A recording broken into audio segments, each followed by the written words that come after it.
হয় বন্ধুসকল, মই উপস্থিত আছোঁ আজি তিনিচুকীয়া জিলাৰ বাপুজি গাঁও পঞ্চায়তত আৰু তাতে লগ পাইছোঁ আমাৰ বাপুজি গাঁও পঞ্চায়তৰ সভাপতি লগতে সম্পাদক ডাঙৰীয়া লগতে সমূহ পঞ্চায়তৰ সদস্যবৃন্দসকলক পাইছিলোঁ আৰু তাতে আজি বিদায়ৰ দিন।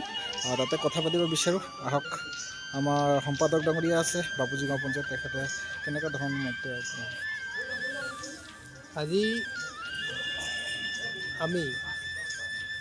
মই অৱশ্যে 5টা বছৰ পোৱা নাই, তথাপিও 2022 চনতে মই ইয়াতে আহি ডিব্ৰুগড়ৰ পৰা জইন কৰিলোঁ। তাৰপিছত মই আমাৰ যিটো পঞ্চায়ত বডি, আমাৰ প্ৰেচিডেণ্ট শ্ৰীযুত অৰ্জুন নাগদেৱক লগত পাই খুব ভাল লাগিল আৰু আমাৰ প্ৰত্যেকটো ৱাৰ্ডৰ সকলো সদস্যাৰ লগত আমি মিলিজুলি কাম কৰিব পাই খুব ভাল লাগিছিল। কিন্তু যোৱা 3 তাৰিখে আমাৰ পঞ্চায়ত ভংগ হোৱাৰ কাৰণে আমি আজি এনেই এটা প্ৰীতিভোজ হিচাপে আমি আয়োজন কৰিলোঁ আৰু তেখেতসকলক আজি বিদায় দিয়া মানে ঠিক তেনেকৈ নাই লোৱা, আমি প্ৰীতিভোজটোহে আমি আয়োজন কৰিলোঁ আৰু আমি গোটেইখিনিয়ে খাই মেলি আজি অকণমান ফূৰ্তি কৰিম বুলি ঠিক কৰিলোঁ। আৰু ঠিক বিদায় নিদিয়া বুলি ক'ব নোৱাৰি, ঠিক আমি এখনি ফুলাম গামোচাৰে তেখেতসকলক আজি বিদায় দিয়াৰ ব্যৱস্থা কৰিছোঁ।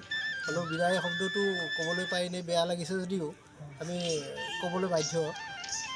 তাকে আমি ইমান দিন মই 2.5 বছৰ 3 বছৰ তেখেতসকলৰ লগত কাম কৰি ষ্টাফটোৰ লগতে প্ৰত্যেকজন পঞ্চায়ত প্ৰতিনিধিৰ লগত কাম কৰি খুব ভাল লাগিল আৰু তেখেতসকলৰ লগত আমাৰ যি মিলা মিছা, সেই মিলা মিছা যাতে ভৱিষ্যতে যি আহিবলগীয়া আমাৰ পঞ্চায়ত প্ৰতিনিধি হয়তো তেখেতসকলেও আহিব পাৰে আৰু আমাৰ পঞ্চায়তৰ সভাপতি ডাঙৰীয়াও তেখেতে আকৌ ইলেকশ্যনত সহযোগ কৰিব পাৰে আৰু তেখেতে প্ৰতিনিধি হিচাপে হৈ আহি সকলোৱে যাতে আকৌ এইটো পঞ্চায়তত আহি সহযোগ কৰিব পাৰে আৰু প্ৰত্যেকজন ৱাৰ্ড সদস্যকে আমি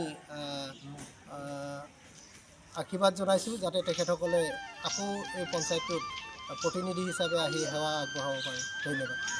ধন্যবাদ দিছোঁ। আৰু আমি জনামতে আমি দেখিছোঁ বাপুজি গাঁও পঞ্চায়তত বিভক্ত যি কাম হোৱা নাছিলে 5 বছৰ কালত, এই 5 বছৰ কালত অৰ্জুন নাগ ডাঙৰীয়া থকা অৱস্থাতে বহু এনেকুৱা ধৰণৰ কাম হৈ পৰিছে আৰু তেখেতে বৰ দুখ লগত আছে আৰু তেখেতৰ হয়তো মই মন্তব্য নলওঁ, পাছলৈ আপোনালোকক দেখাব বিচাৰিম কেনেকুৱা ধৰণৰ তেখেতসকলে কাৰ্যসূচী লৈছে। এইখিনি আহক চাই থাকোঁ ইউটিউব চেনেলখন।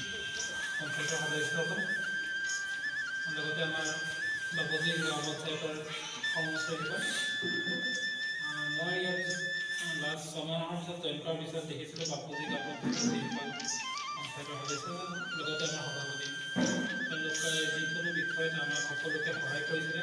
মই মাজে মাজে তেখেতসকলক ফোনো কৰোঁ, আমাৰ পঞ্চায়তৰ সভাপতিৰ পৰা আৰম্ভ কৰি সদস্যসকলৰ কেনেকৈ সহায় কৰে নকৰে, তেওঁৰ ৰেছপন্স বহুত ভাল আছিলে। লাষ্ট যিকেইটা প্ৰগ্ৰেম আছিলে আমাৰ বিকশিত ভাৰত বা অমৃত কলেজ যাত্ৰা বা বাকী যিসমূহ আছিলে সকলোৱে আমাক সহায় কৰাৰ বাবে আমি বাপুজি পিয়ে সকলো দিশতে আগবঢ়াই গৈছে। লাগিলে আমাৰ PMYD হওক বা MGNRA হওক বা আমাৰ খেতি ফাইনেন্সে হওক, যিহেতু বিদায় এটা নিয়ম হয়, যিকোনো এটা হেৰিয়াত থকাৰ পিছত বিদায় হ'বই লাগিব, সেইটো আমাৰ নিয়মেই হয়। কিন্তু সেইটোৱে সকলো আবেলি হোৱাৰো এটা নিশ্চয় অৱকাশ থাকে, নতুন নহয়। সকলোকে আমি অভিনন্দন জনাইছোঁ। আশা কৰোঁ ইয়াত আমাৰ লগত যিমানসকল উপস্থিত আছে অহাবাৰ ইলেকশ্যনত জয়ী হৈ আকৌ আমাৰ লগত একেলগে কাম কৰাৰ সুযোগ পাব। ধন্যবাদ।